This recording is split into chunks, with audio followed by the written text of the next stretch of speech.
Inspector की जो तैयारी कर रहे हैं, रीट की तैयारी कर रहे हैं, ऐसे युवा साथियों के लिए हिंदी का एक बहुत महत्वपूर्ण टॉपिक लेके आए हैं जिसका विषय है समास। युवा साथियों, हिंदी के अंदर समास हर परीक्षा के अंदर पूछे जाने वाले बहुत सारे ऐसे प्रश्न होते हैं जिसमें विद्यार्थी कंफ्यूज हो जाते हैं। तो आज हम बात करेंगे जिस समास की बात कर रहे हैं, हर परीक्षा के अंदर समास के 5 से 7 प्रश्न पूछे जाते हैं जो निश्चित रूप से पुलिस सब इंस्पेक्टर की तैयारी हो या रीट की तैयारी हो, चाहे पटवारी की तैयारी कर रहा हो, उसके लिए हिंदी बहुत महत्वपूर्ण है। और हिंदी में भी संधि और समास। तो आज हम बात करेंगे समास की। विद्यार्थियों, समास का तात्पर्य होता है संक्षेपण। सम धन आस। सम का मतलब पास में, आस का मतलब बैठना। पास में बैठना अर्थात दो शब्दों को पास में बिठाना। अलग अलग शब्द होते हैं, उनको पास में बिठाना, उसको जोड़ना, उसे समास कहते हैं। समास और संधि के अंदर मुख्य भेद यही है, पूछा जाता है समास में 2 वर्णों का मेल होता है, जबकि संधि के अंदर 2 शब्दों का मेल होता है। 2 शब्द आपस में मिलते हैं तो उसे समास कहते हैं। तो समास हिंदी के अंदर 6 होते हैं।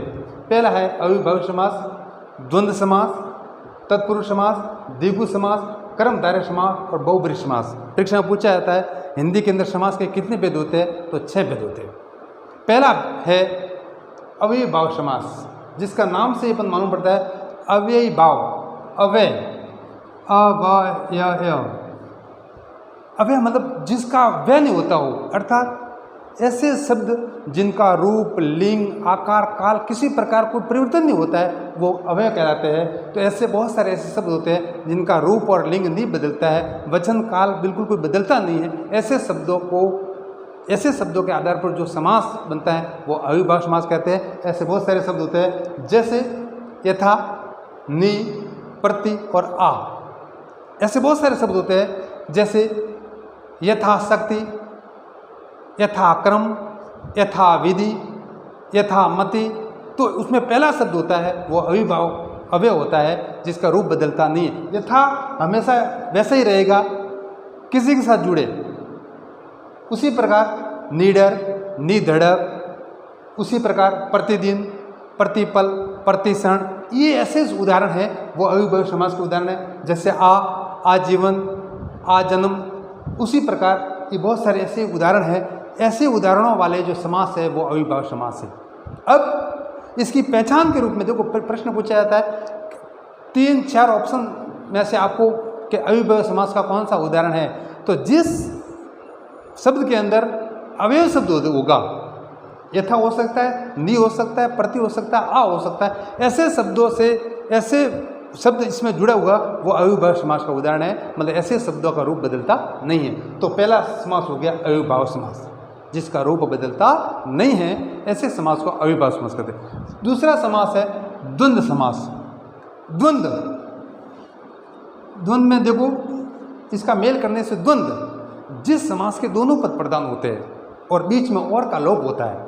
ऐसे समास जिसमें दोनों पद प्रधान होते हैं और बीच में और शब्द का लोप होता है वो द्वंद्व समास का उदाहरण है। जैसे जितने शब्दों के बीच में और आता है, राम, लक्ष्मण, दाल, बाटी, रात, दिन, दादा, दादी, नाना, नानी, काका, काकी, चाचा, चाची, जितने शब्दों के बीच में और आता है, रात और दिन, नाना और नानी, गांव और शहर, बहुत सारे ऐसे शब्द हैं जिनके बीच में और आता है, दाल, रोटी, जिनके बीच में और आता है, मतलब दोनों प्रधान है, राम, लक्ष्मण, राधा, कृष्ण, जिनके बीच में और शब्द का लोप होता है वो सब द्वंद्व समास का उदाहरण है। तो आपको विद्यार्थियों, जब द्वंद्व समास का उदाहरण पूछा जाता है तो आपको ध्यान रखना है जिस समास के अंदर दोनों पद प्रधान होते हैं, मतलब दोनों शब्द प्रधान होते हैं, उन प्रधान के बीच में और का लोप होता है, और के लोप होने वाला शब्द होता है वो द्वंद्व समास का उदाहरण होता है।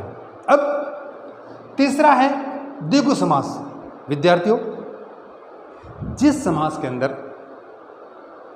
एक पद संख्यावाची होता है, प्रथम पद संख्यावाची होता है और दूसरा पद प्रधान होता है, ऐसे शब्दों को से बने जो होता है वो द्विगु समास का उदाहरण है। जैसे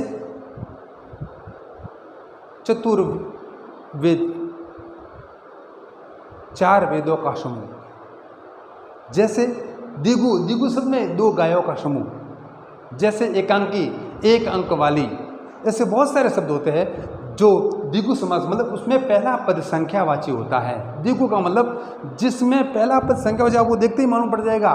द्विगु समास के कुछ उदाहरण और ये बहुब्रीहि समास के उदाहरण में बहुत सारे कुछ भेद वो आपको बाद में बताएंगे। तो आज अपन 3 समासों के बारे में जान पाए। सबसे पहला है अविभाज्य समास, दूसरा है द्वंद्व समास और तीसरा है द्विगु समास। तो इन द्विगु इसमें आपको बिल्कुल आपको भेद करना है कि अविभाज्य समास में पहला पद अव्यय होता है, द्वंद्व समास में दोनों पद प्रधान होते हैं और द्विगु समास में पहला पद संख्यावाची होता है। ऐसे शब्दों वाले समास को अपन अलग अलग रूप से, संख्यावाची है तो द्विगु, दोनों पद प्रधान है तो द्वंद्व, और जिसका पहला शब्द अविभावी है तो उसको अविभाज्य समास कहते हैं। तो इन तीनों समासों को आप ध्यान से पढ़िए। निश्चित रूप से इस समास पर आधारित आपके प्रश्न निश्चित रूप से सही होंगे। जय हिंद, जय भारत।